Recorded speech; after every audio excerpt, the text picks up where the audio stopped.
In this video, we will discuss the regulatory and operational value of the engineering design document.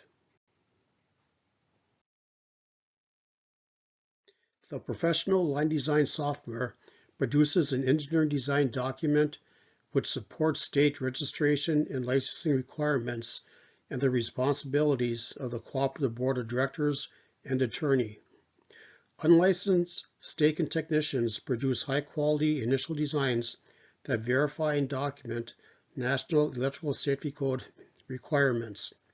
Once completed, the stake and technician emails the engineering design document to either the resident or off-site consulting engineer to review and approve all designs with their seal and signature before construction. This procedure ensures the board of directors is complying with state registration and licensing laws, and the cooperative attorney is upholding ethical standards and ensuring the cooperative is complying with relevant laws and regulations.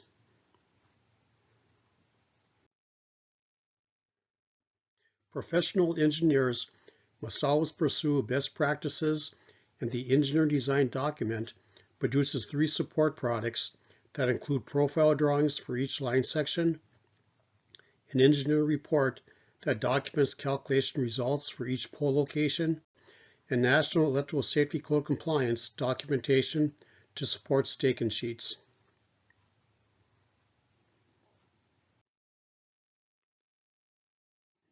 The initial phase to develop the engineer design document begins with populating the design template with required information.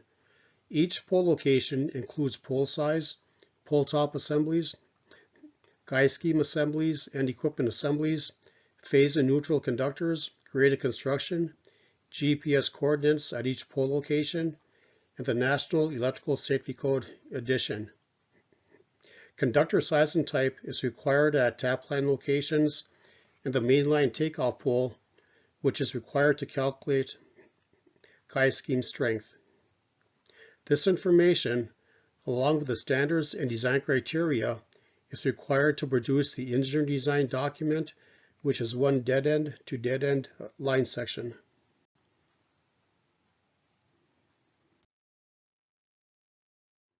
Profile drawings have been produced in transmission for decades and are the best practice in overhead distribution line design.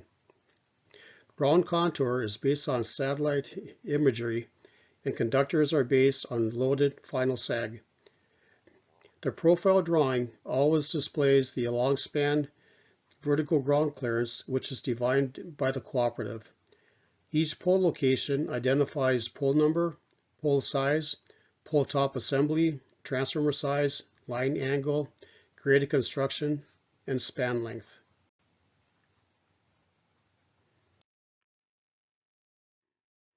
The protocol to perform most line design calculations is to first determine the true ruling span for the given line section, then obtain the true sag and tension, then perform the required clearance and strength line design calculations.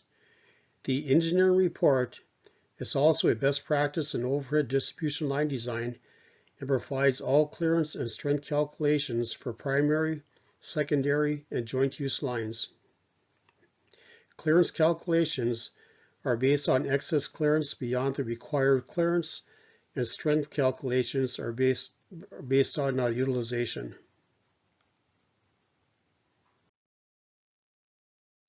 The engineering report also documents 2 vertical ground clearance sets along each span for primary, neutral, secondary, and joint use conductors. Guy schemes include all dead-end and bisector locations along the line section, and 2 tap lines can be analyzed at each pole location.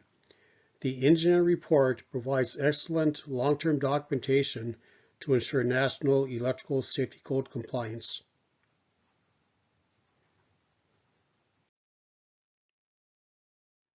The third best practice is stake and sheet content is supported with National Electrical Safety Code calculation results.